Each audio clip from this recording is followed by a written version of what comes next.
आज पुनः विराजमान है और कल्याण मंदिर की चौथी क्लास में हम प्रवेश कर रहे हैं। यहाँ पर आचार्य कुमुद चक्र महाराज के द्वारा रचित कल्याण मंदिर स्तोत्र, जिसमें भगवान पारसनाथ भगवान की 44 काव्यों के माध्यम से स्तुति की गई है। हम सभी यहाँ जान रहे हैं उस कल्याण मंदिर स्तोत्र को हम कैसे, कौन से छंद में है, उसमें कितनी पंक्तियां हैं, कितने अक्षर हैं, कितनी मात्रा हैं, आदि इन सब के बारे में हम जान चुके हैं। आज यहाँ पर आपके लिए बताया गया था कि जो 2 अक्षर मतलब व्यंजन और एक स्वर मिलकर के जो बनते हैं वह संयुक्त अक्षर कहलाते हैं। और ये हम पहले बता चुके हैं, छा, त्रा, किरा और या, त्रा, रा, रा, के आदि ये सब क्या है, संयुक्त अक्षर हैं। और उसके बाद स्वराघात बताया था कि संयुक्त अक्षर के पूर्व यदि ह्रस्व अक्षर आता है, ह्रस्व स्वर आता है, कौन सा, आ, ई, उ, री और री, ए आ जाते हैं, तो संयुक्त अक्षर के पूर्व स्वर पर जोर देते हुए संयुक्त अक्षरों को बार उच्चारण जैसा बोलते हैं। और यही स्वराघात है। क्या है? यही स्वराघात है। और दीर्घ अक्षर, दीर्घ स्वर और अनुस्वर और विसर्ग आने पर स्वराघात नहीं होता। बड़ा अक्षर होने पर वह स्वराघात नहीं होता है, ऐसा हमने बताया था। उसके बाद बताया ए, आई, ओ, औ, एक दीर्घ है, लेकिन संज्ञा अक्षर भी है। क्या है? संज्ञा अक्षर। ये दोनों स्वरों से मिलकर बने हैं। क्या बने? ये दोनों स्वर से बने, स्वर से बने। जैसे ए और ई से क्या बना? ए बना। और आ और ए से आई बना। आ और उ से ओ बना। और आ और ओ से औ बना। छोटा आपने छोटा यहाँ बताया ना कि वो 2 स्वरों से बना है, ठीक है ना। तो इसलिए वह जो 2 स्वरों से बना है वह संधि। तो ठीक है ना। और इन सभी में 2 स्वर हैं, इसलिए मिलकर के दीर्घ हो जाते हैं। क्या है? जहाँ पर 2 स्वर मिल जाते हैं तो वहाँ पर दीर्घ हो जाते हैं। ये हम उसको जान चुके थे। इसके बाद हमने जाना था वर्णमाला में 14 अक्षर होते हैं, ठीक है ना, और 33 व्यंजन होते हैं। 14 स्वर में 5 रस होते हैं, जिनको हम पहले पढ़ चुके हैं। 5 रस हम पढ़ चुके हैं। 5 रस आ, ई, उ और री, ठीक है ना। इनको पढ़ चुके हैं। इनके अलावा जो है वह कितने हैं? 9 को क्या है? दीर्घ है, ठीक है ना। अब इसके बाद क्या है? जो 33 व्यंजन हैं उनमें 20 घोष हैं।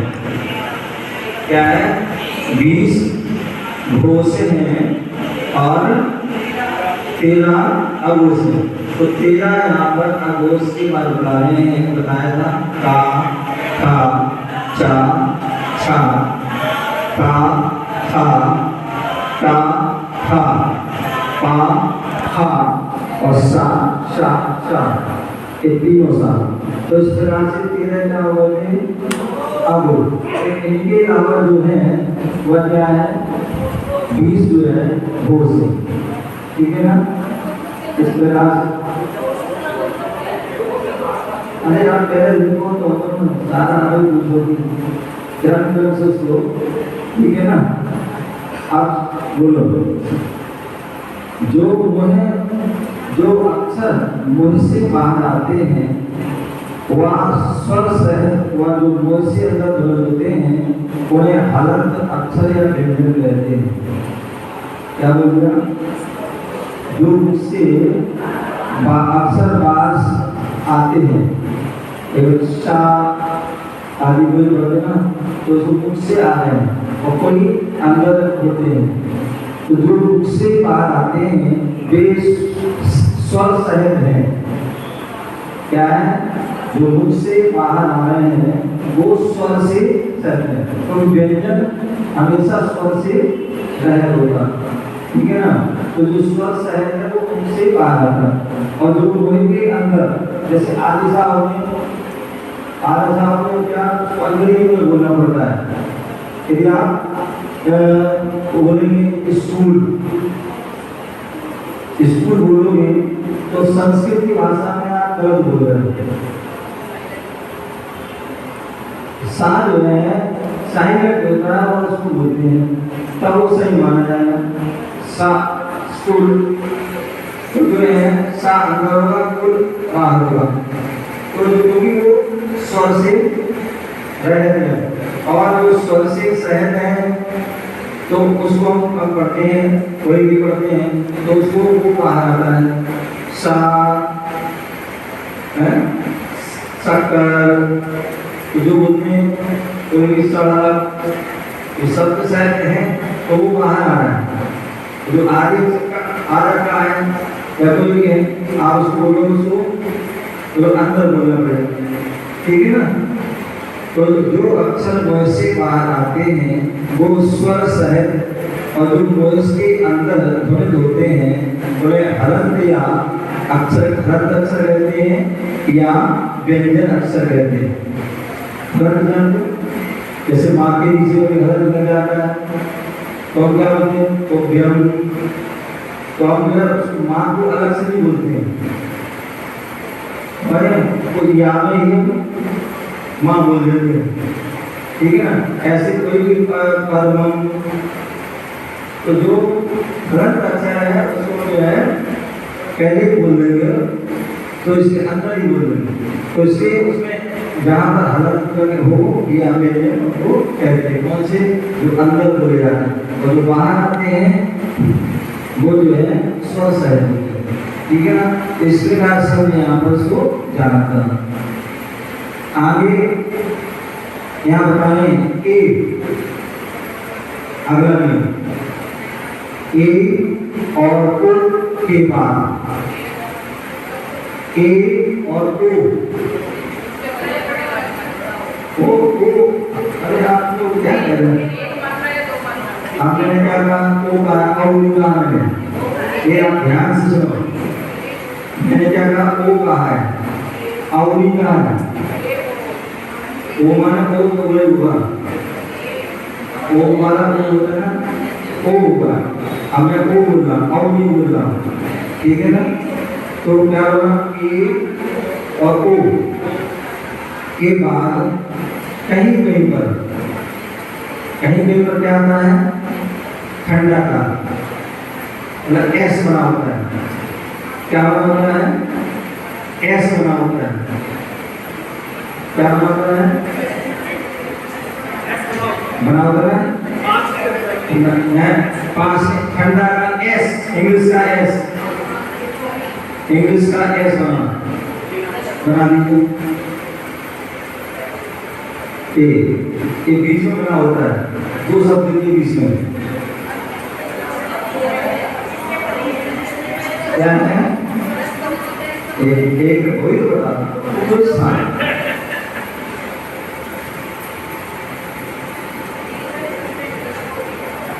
हाँ, तीसरी में आप देखिए, तीसरे शब्द देखिए, तीसरी लाइन में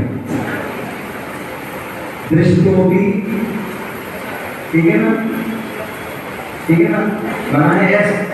तो सुनो, ए और ओ के बाद, ए या ओ के बाद कहीं कहीं पर एक एस वाला जो चिन्ह, ठंडा काल का चिन्ह लगा होता है, इसका मतलब आ है। क्या है? इसका मतलब क्या है? आ। तो इसमें क्या लगा है? दृष्टो अपि, दृष्टो अपि आ जाएगा, ठीक है ना। आप बोलना नहीं, जाओ इसका अर्थ निकाल लेंगे।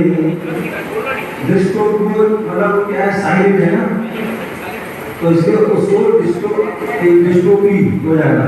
जब हम अर्थ निकालेंगे तो फिर हम उसका अपि निकालेंगे, ठीक है ना।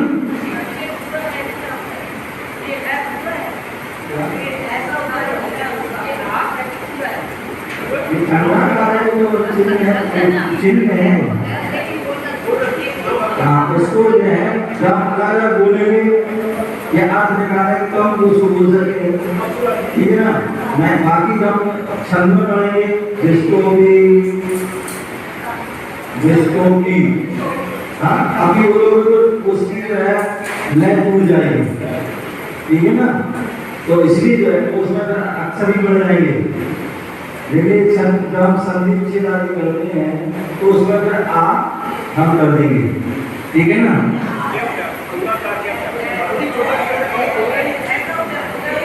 नहीं होगा, नहीं, ठीक है ना। इसलिए मैं कह रहा हूँ जब अर्थ निकलेगा तब होगा, तब इसमें जुड़े जाएंगे, ठीक है ना।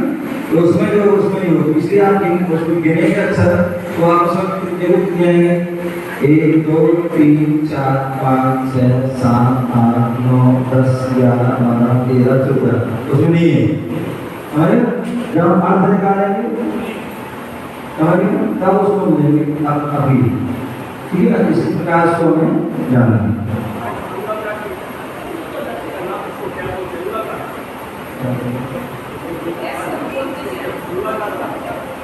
इसको बोले ठंडा का, ठंडा का, ठंडा ठंडा का, खा खा, ठंडा का, हाँ, ठीक है ना। तो क्या बोलते ए और ओ के बाद कहीं कहीं आप चिन्ह बना लो, उसमें एस और उसमें ठंडा का हाँ चिन्ह लगा होता है, इसका मतलब है आ है। कई बार तो इसमें मतलब क्या है, उसको हम क्या करें, तो उसको आप समझने के लिए कहते हैं कि ये जो है आ है, ठीक है ना। किसी भी अक्षर के ऊपर, किसी भी अक्षर के ऊपर अनुस्वार लगाओ, अनुस्वार, किसी भी अक्षर के ऊपर अनुस्वार मतलब हिंदी, तो संस्कृत की बात है ना, तो संस्कृत भाषा में संस्कृत बोलनी पड़ेगा। अनुस्वार किसी भी अक्षर के ऊपर अनुस्वार लगा हो तो उसे ये लिखा ना, ये लिख रहे कहीं पर एक दावा पढ़ सकते हैं, कभी पर यहाँ, कभी पर ना, कभी पर ना, कभी पर ना, कोई भी पढ़ सकते हैं। अब उसकी आगे विधि बताइए। अभी देखो, अनुस्वार आने पर, अनुस्वार लगे आने पर, अनुस्वार लगभग बिंदी देना चाहिए। हाँ, ब्रेक को नहीं तो भूल जाओगे। क्या बोल रहे हो? आ मैं बता रहा हूँ, आपकी जो मैं बोला वो लिखिएगा, जो मैं बोलना वो लिखिएगा। क्या क्या बोलना हो, अभी जिस अक्षर पर अनुस्वार लगा हो, समझ गए? जहाँ पर अनुस्वार लगा होगा वहाँ हलंत लगा होता है, आप ध्यान रखिएगा। जहाँ पर हिंदी का अनुस्वार लगा होता है, कोई अक्षर बताओ, कोई अक्षर बता दो आप हमें कि जिस पर हिंदी लगी हो और हलंत लगा हो, देख के बता देना, आज हम कल तक बता देना, नहीं लगा, नहीं होगा कभी, कभी नहीं होगा। हलंत कब होगा? जहाँ पर जो वृद्धि नहीं होगी वहाँ पर हलंत होगा, जहाँ पर वृद्धि नहीं होगी वहाँ पर हलंत होगा। जहाँ पर वृद्धि हो गई वो मतलब कोई हलंत का वो नहीं, वो आधा को हो रहा है एवं से, ठीक है ना? तो यहाँ क्या बोल रहे हैं कि किसी भी अक्षर के ऊपर अनुस्वार मतलब बिंदी लगा हो तो उसे क्या पढ़ना चाहिए? ना या ना ना मा, एक पढ़ने में आ जाता है, ठीक है ना? जैसे मैं पढ़ा तो हम पढ़ते हैं, अब इसमें क्या है? यहाँ पे बिंदी है ना, और हम यहाँ पे बिंदी ना लग जाए तो माँ क्या हो जाएगा? माँ हलंत हो जाएगा। अम्मा और माँ ढूंढ रही हो ना, अब आप ढूंढने भी लगा, तुम जिंदगी में बोलोगे तो नहीं मिलेगा। और मैं बता रहा हूँ जो नियम है वो नियम समझो, ठीक है ना? यहाँ बोल रहे हैं यदि जहाँ जिस अक्षर पर बिंदी लगी है, समझ ना, बिंदी लगी है तो उसका मतलब ही जो है, जो आगे जो पढ़ रहे हैं वो क्या हलंत है। तो विहम पढ़ा हमने, तो उसमें क्या है?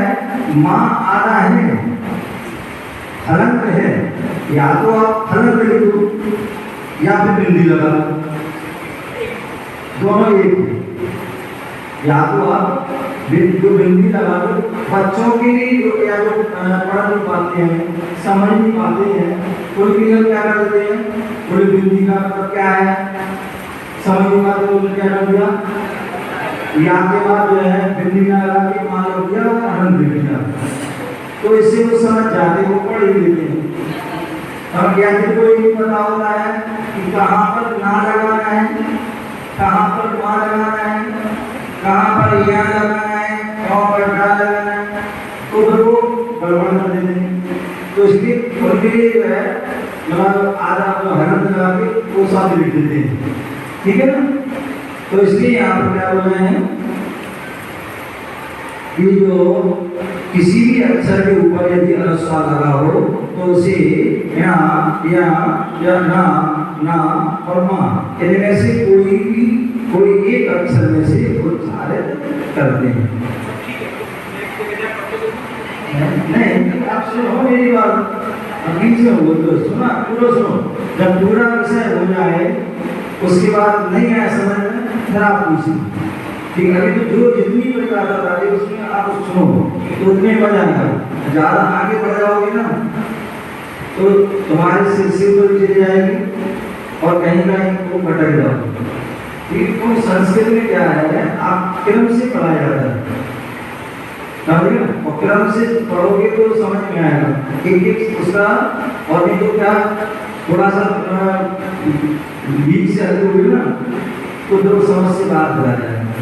अभी तो मैंने जितना आपने ये बताया, एक में से कोई अक्षर उच्चार करते हैं, ठीक है ना? अब इसके बाद जो है बता रहे हैं 5 वर्ण होते हैं, क्या होते हैं? 5 वर्ग, 5 वर्ग, ठीक है ना? 5 वर्ग होते हैं,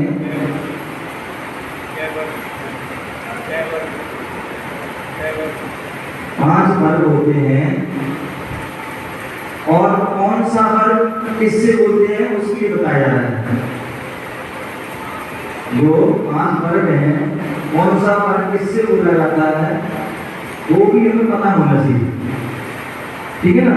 तो पहला वर्ग है कंठोच्चारण, कंठ से उच्चारण का, कंठोच्चारण। पहला वर्ग क्या है? कंठोच्चारण, जो कंठ से होता है। का, का, का, खा, गा, घा, या, ये सब क्या है? कंठ से। लिख लीजिएगा, लिखिए का, खा, गा, घा, या। ठीक है ना। जो सबसे लास्ट में, जो लास्ट में है, ये पहला वर्ग आ, घा, गा, घा, और सबसे लास्ट में गा के अंदर दूरी वर्ग। ठीक है ना। दूसरा है मूर्धोच्चारण, मूर्धोच्चारण। ये क्या है? मूर्धोच्चारण, मूर्धोच्चारण। मूर्धोच्चारण पर क्या है? टा, टा, था, गा, धा, ना। ये क्या है? टा, था, गा, धा, ना। ये क्या है? मूर्धोच्चारण। हाँ, मूर्ध। और मूर्ध, मूर्ध क्या? आप जो है टा कैसे, कहाँ से बोल रहे हो? कहाँ से बोल जा रहा है? टा, टा बोल रहा है ना। वो मूर्ध जो है, हाँ, हो गया ऐसा। हाँ, तीसरा है ओष्ठोच्चारण,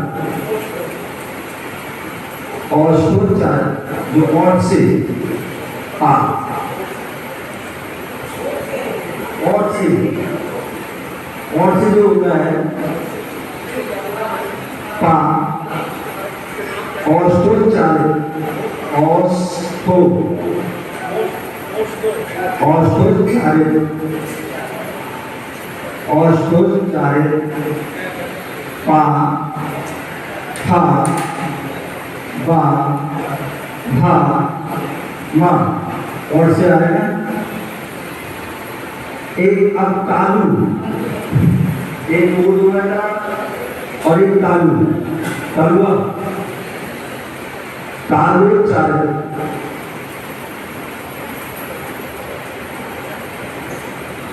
तालु सीखा हमने क्या, क्या, चा, चा,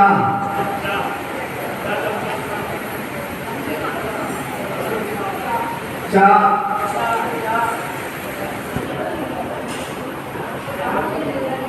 चा क्या है? चा, चा, चा,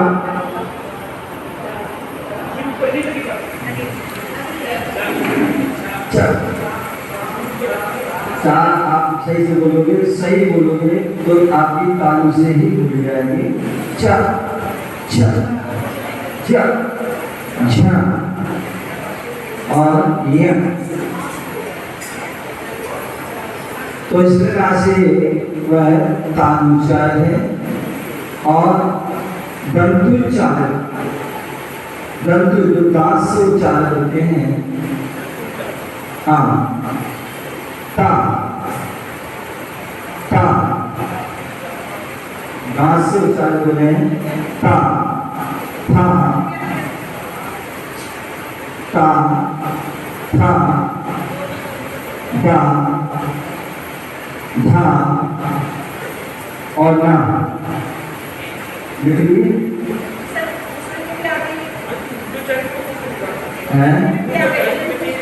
कौन सी में? मूर्ध में बराबर एक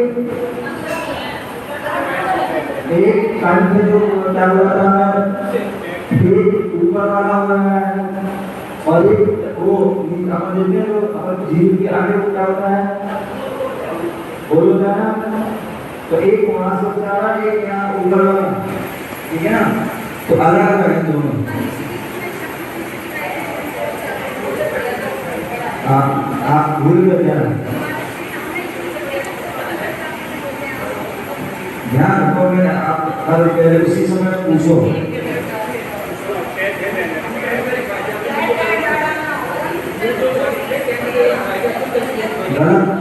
मैं ऊपर से मैंने कंठों उच्चारण बोला था, का खा गा गा या मूर्ध चारण, मूर्ध से बोला का था धा धा ना, टा का मतलब वाला से टा बोला था। तो आपने गलत लिख दिया, टा का मतलब वाला, टा था गा धा ना। औष्ठोच्चारण से बोला था पा, हमें पकड़ने वाला, पा फा वा भा मा। तालुच्चारण, तालु से चा छा जा झा झिया। दंतोच्चारण, दंतोच्चारण से बोला था ता, ता तलवार वाला, ता था दा धा और ना, ठीक है ना। और उसके बाद अनुच्चारण, अनुच्चारण अन्य प्रकार से जो उच्चारण होता है, अनुच्चारण या ला ला वा सा सा सा, हाँ। और साथ में संयुक्त अक्षर, संयुक्त अक्षर मुख्य रूप से छा त्रा या, छा त्रा या।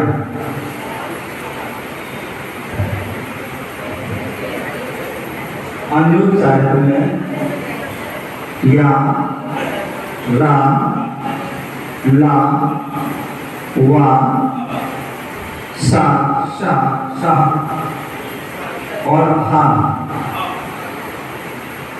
हा, ठीक है ना। और संयुक्त अक्षर छात्रा या, संयुक्त अक्षर जैसे होता है यहाँ अभी 3 में छात्रा या, ठीक है ना।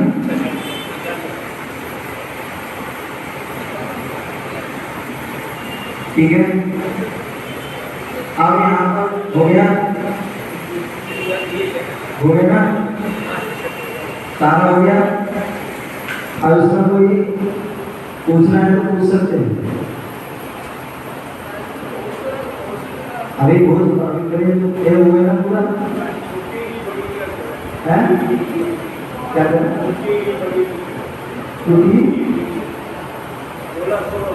हाँ अच्छा बच्चों का देखो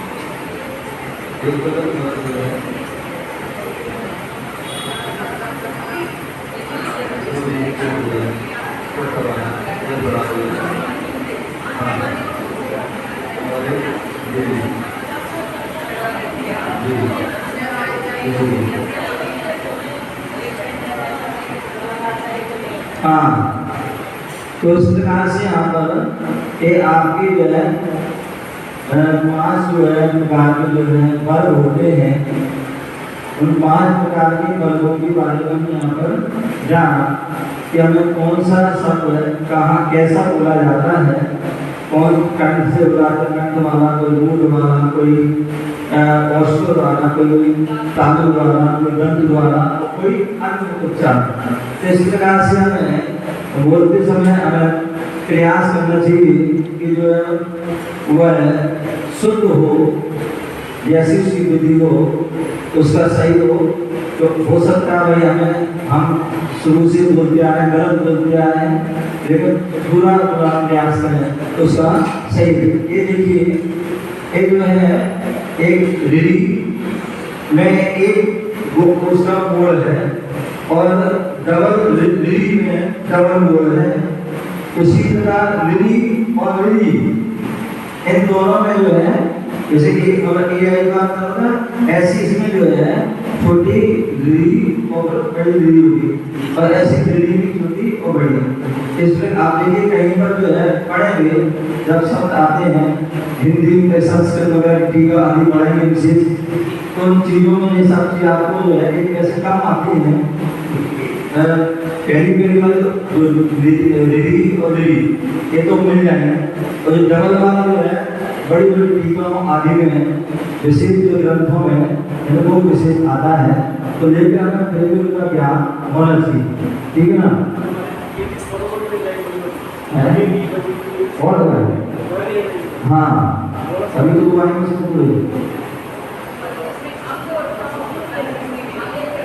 वो अनुस्वार है, हाँ वो अनुस्वार है, वो अनुस्वार में कर दीजिए ना, ठीक है।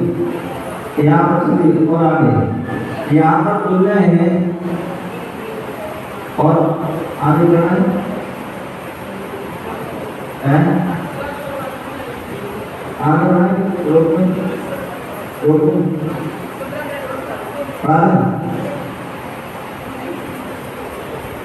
चलिए तो क्या करना आज पुनः वो एक बार छंद पढ़े, अभी आपने स्कूल को पढ़े और उसकी छंद पढ़ लेना, उसके बाद दूसरा पढ़े, पहला तो पढ़िए कल्याण मंदिर मुरार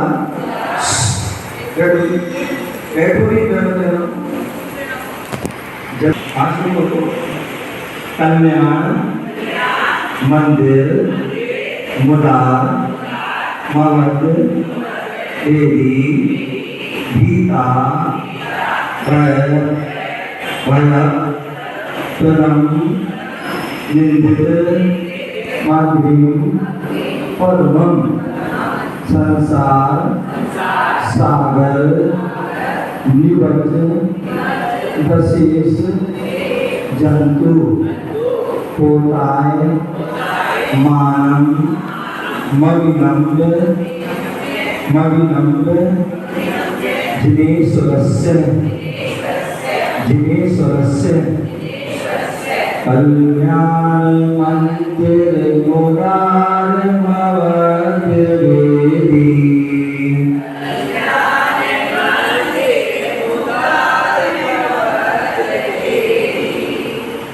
गीता परम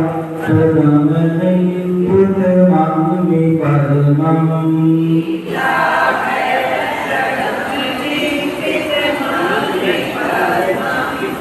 संसार सागर निमज्जित शेषु जन्तु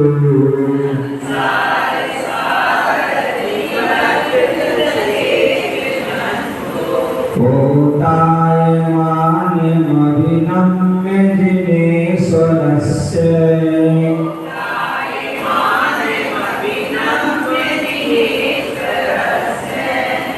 एक साथ पढ़िए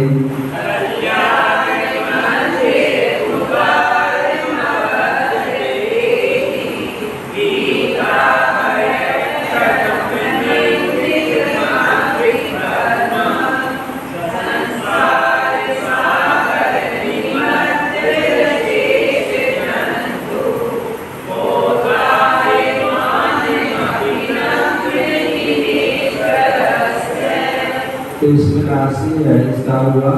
आज इसका अर्थ बता दें। हाँ, तो इसका अनुअर्थ है कल्याण मंदिर। कल्याण मंदिर का अर्थ क्या है? कल्याणों का मंदिर।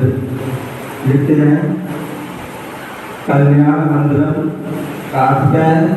कल्याणों का मंदिर अथवा स्थान।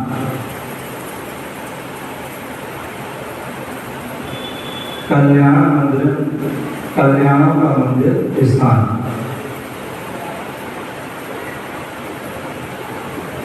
ठीक है ना? पुराणम, ठीक है ना? पुराणम और नाना सुखों के प्रदाता, नाना सुखों के प्रदाता।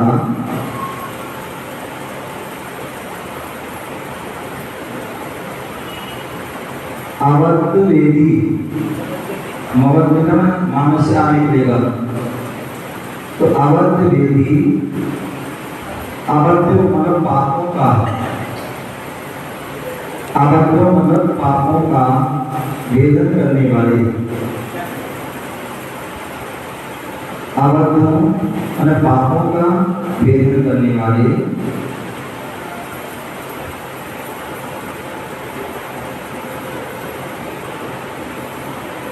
मनिंद्र मतलब आनंद,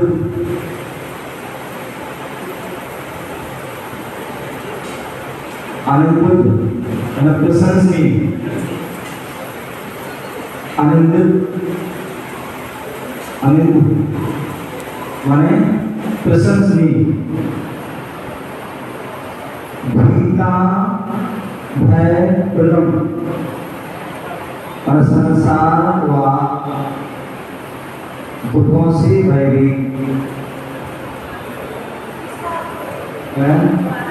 भीता भय प्रलम इसका है संसार व दुखों से भयभीत प्राणियों का, प्राणियों को, संसार व दुखों से भयभीत प्राणियों को अभय दान, जीवन दान देने वाले। भीता भया पदम का क्या है? संसार व दुखों से भयभीत प्राणियों को अभय दान देने वाले।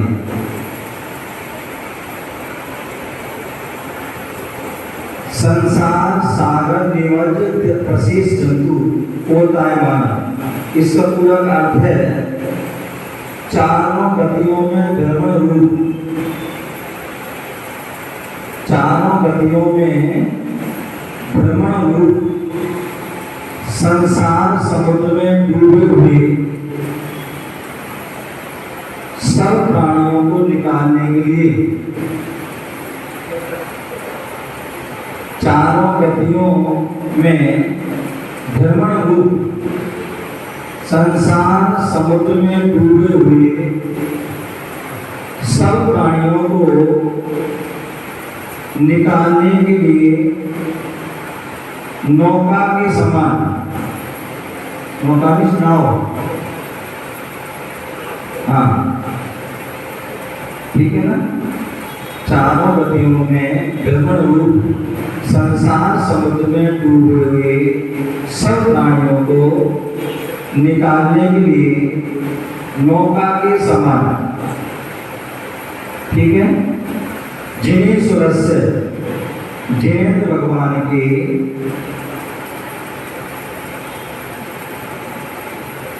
अग्नि पद्मम, अग्नि पद्मम चरणाम बिंदु को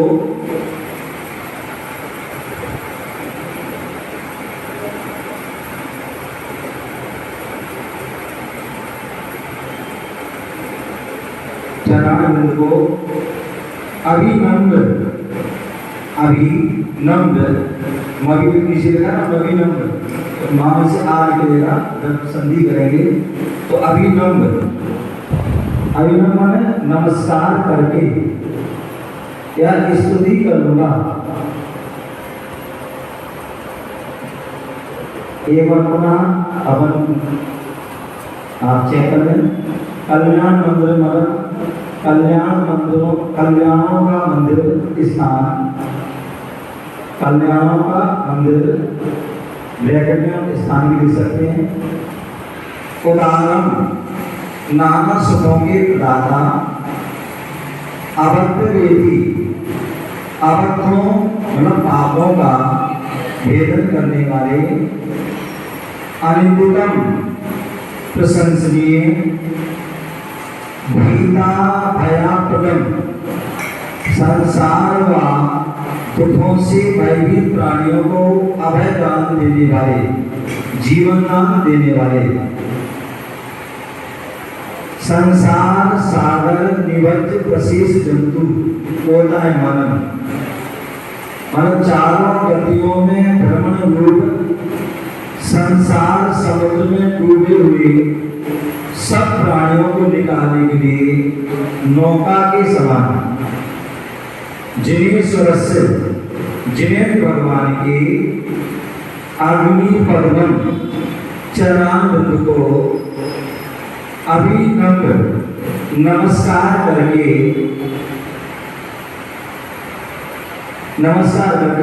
या स्तुति करूंगा।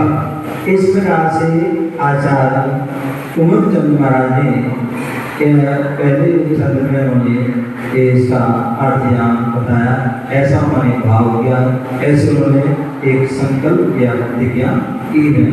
इस प्रकार से यहाँ गया इसका भाव बताया ना।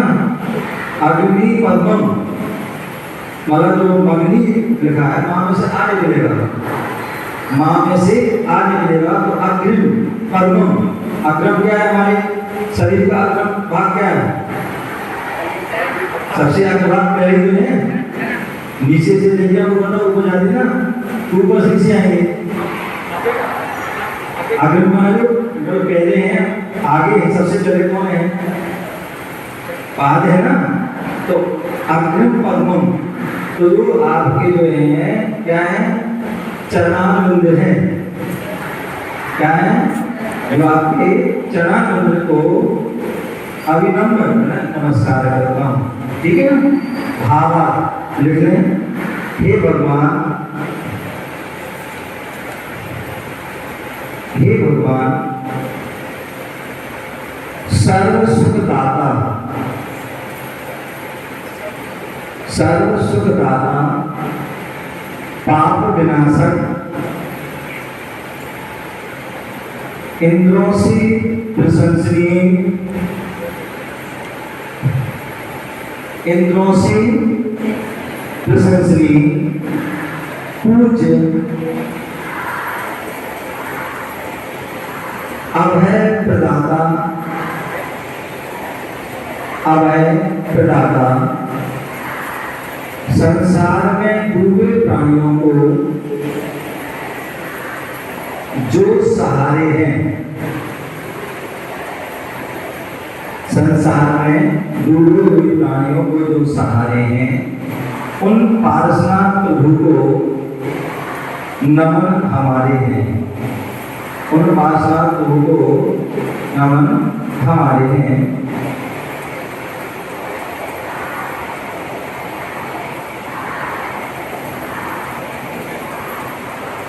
ठीक है ना?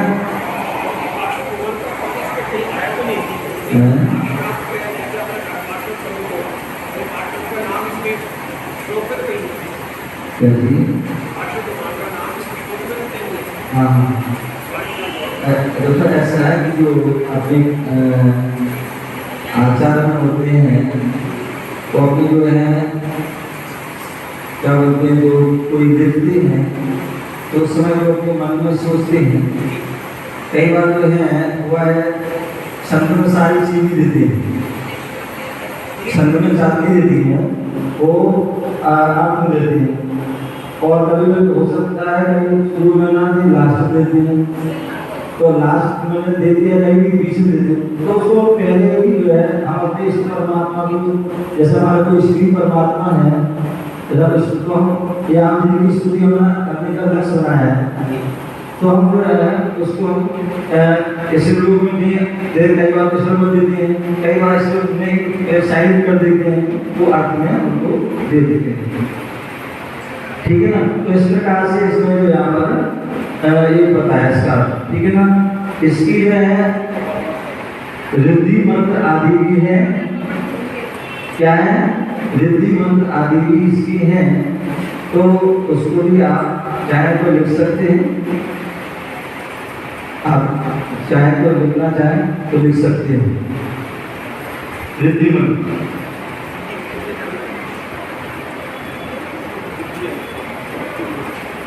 यहाँ क्या नाम है भैया, रिव्यू एक